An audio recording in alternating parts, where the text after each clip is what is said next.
We talk about our brains like they're computers. We talk about like the machine up here as if our brains are actually machines that we can just kind of keep putting more cognitive load on. We just add more memory, we just add more, synapses and connections like we do apps to computers. But the truth is, like, the brain is actually really plastic and it's beautiful in its design, but it's not mechanical. There are nearly 100 billion neurons in the human brain. Each of these individual neurons retains 7,000 synaptic connections to other neurons. While these numbers seem astounding, to date there are over 1 trillion web pages available on the internet, a volume of information, videos, memes, music, and social media accounts so large it simply cannot be consumed.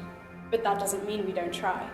In order to access the enticing content of the internet, we turn to our devices.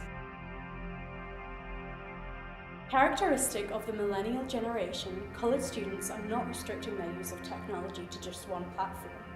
They are media multitasking and at extreme rates. On average, college students multitask between technologies for 14.4 hours per day. In essence, students are spending the majority of their waking hours attached to digital devices. Do I self-regulate my media use? No. I know it distracts me, but every now and then I want to be distracted from what I'm doing. I'd have people like come by when my laptop's open, they see all my tabs and they're like, oh my god, I can't even deal with that right now. It's so overwhelming, like I need to get away from your computer because there's a lot of stuff going on at once.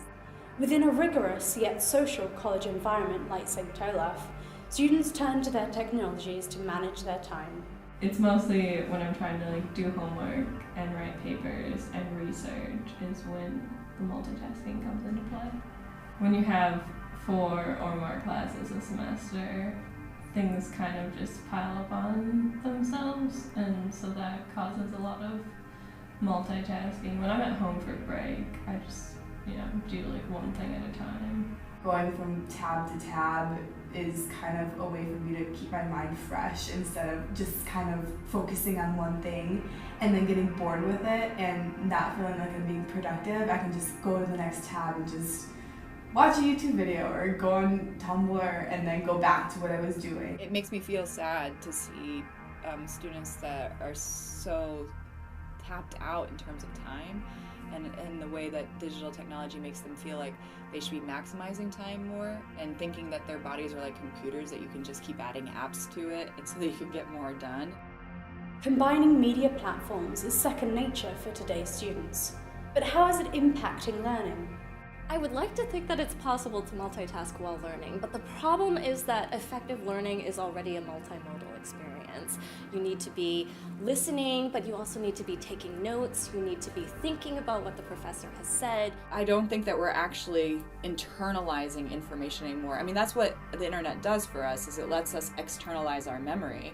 But if you want to count learning as internalization of data, information, ideas, no, multitasking lets us access it externally and know where it is, but it doesn't make us internalize it. Suddenly, the tools we depend upon for access to academic information, scholarly research, and further resources are those which make it hardest to learn. Media is changing the expectations of education. As technology makes it quicker and easier to access information and to produce content, demands for students rise. These increasing demands prompt students to invite even more media into their lives. Multitasking is a favoured coping mechanism, but is it really solving the problem? People actually aren't multitaskers. I think as a digital generation, we constantly try to think that we can adapt and be doing 20 different things at once, when in reality, that's just not the way the mind works. How can we continue managing the amount of information in our mediated environment as it grows in quantity if our abilities cannot keep up? How can we put a stop to the cycle? The answer might start in the classroom.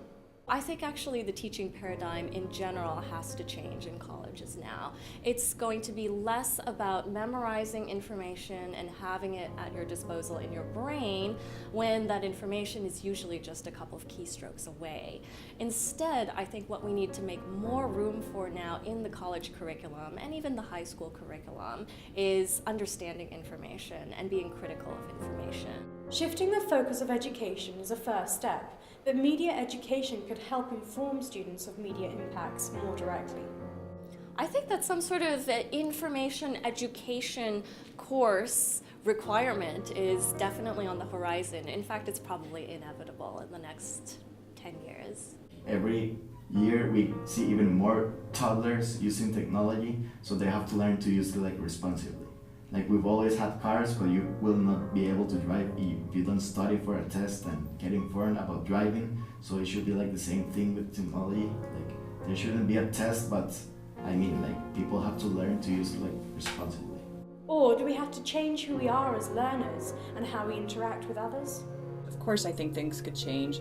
I think it would take people setting up clear boundaries for one another about what's acceptable in their lives and then educating one another in a kind and loving way. Increasingly, it seems that the secret to a better relationship with media and education lies within our community itself. Millennial students are really thoughtful and they want to change the world and make the world a better place. I don't know. So I'm hopeful, skeptically hopeful.